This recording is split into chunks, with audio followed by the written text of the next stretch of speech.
Nauuso nga ngayon yung mga cake na nasa ganitong container kaya tara, gawan natin.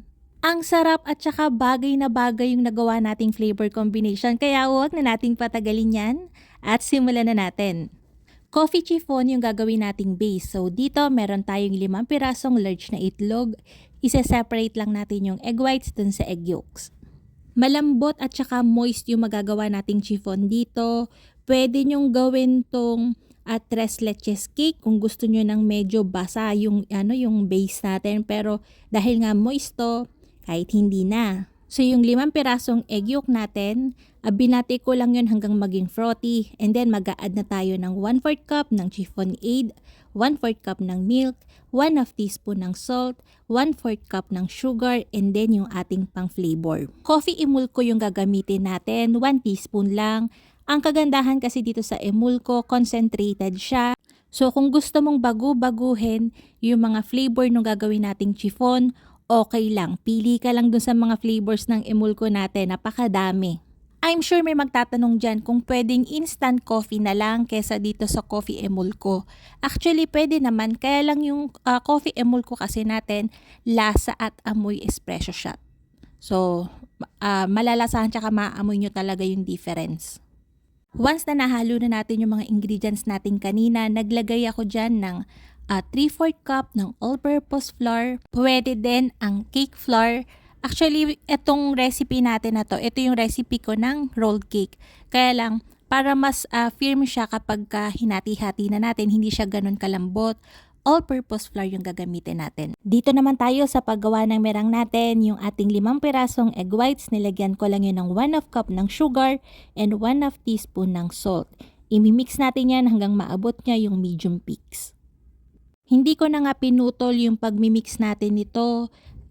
Tinaasan ko na lang yung speed niya para makita nyo. Tumagal to ng nasa 4 minutes.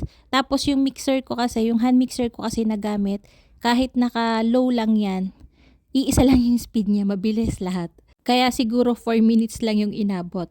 Pero basta glossy na, tapos medium peaks kapag hinatak nyo yung mixer nyo and yung dulo niya, bumabaloktot pa ng konti, yun yung medium peaks. And then, sinaling ko na lahat ng ating egg yolk butter, tapos pinold ko lang yun. Mabilis lang naman since kaunti lang to, hindi ko na hinati-hati. Meron ako ditong 12x16 na rectangular pan.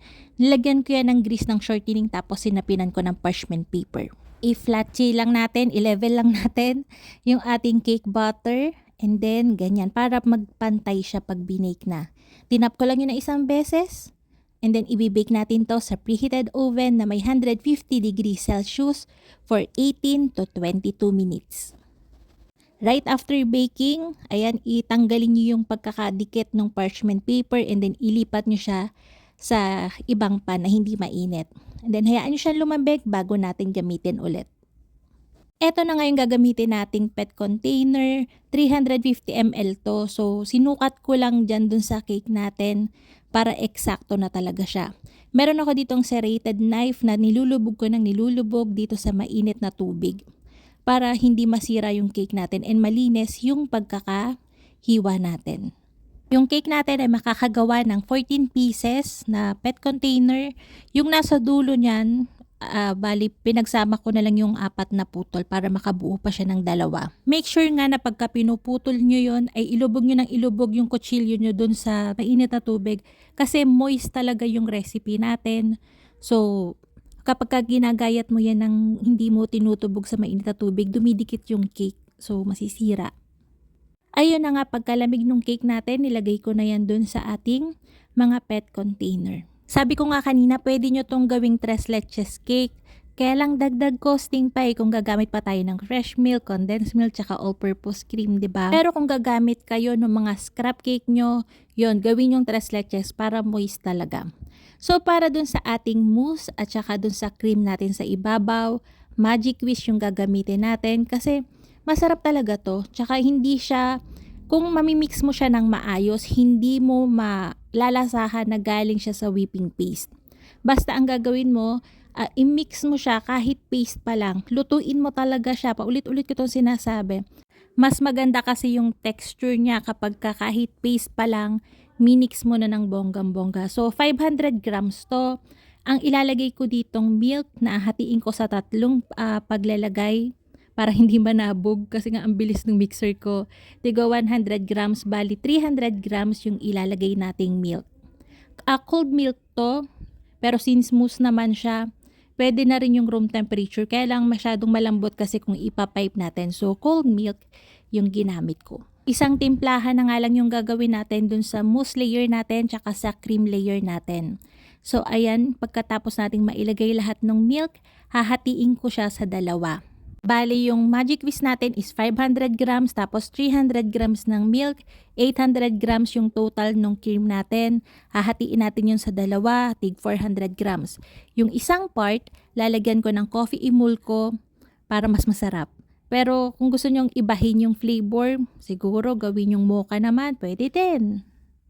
May mocha emulko din tayo. So, imbes na magtimpla tayo na magtimpla, no, ang galing kasi isang buhusan na lang. Para naman sa ating mousse, magtutunaw lang ako dito ng 100 grams ng Intense Dark ng chocolate compound ng Van Houten. Natutuwa nga akong tunawin tong chocolate compound nila kasi hindi siya madaling masunog. So, ang gagawin natin kapag tunaw na yung chocolate natin, unti-unti natin niyang ibubuhos dun sa ating cream habang minimix siya. Kasi malamig nga yung milk na nilagay ko kanina. Kapag binuhos natin yan and hindi natin siya nahalo kaagad ng mixer, pwedeng tumigas kaagad yung chocolate natin. So, hindi magiging maganda. Hindi siya mabiblend ng maayos dun sa cream. And then, maglalagay ako dyan ng 3 tablespoon ng cocoa powder. And since nga naglagay tayo dyan ng chocolate, titigas talaga kaagad yung cream natin. So, ang gagawin natin, mag-a-add pa tayo dito na mga nasa 3 tablespoon to 4 tablespoon ng milk. Kayo nang bahala para mag-loose siya ng konti. Hindi siya ganun kalapot o hindi siya ganun titigas kapag yung cake natin nailagay na natin sa chiller. Okay? I-mix lang natin lahat yan until well combined and then ita-transfer ko na tong dalawang yung cream natin tsaka mousse natin sa piping bag. Since nasa container naman tong mga cake, hindi na ako nag-add ng gelatin. Pero kung gagawin ko siya sa round cakes, ay mag-a-add ako talaga ng gelatin kasi tatayo siya ng kanya eh. So, ipapipe ko lang yan ng manipis lang.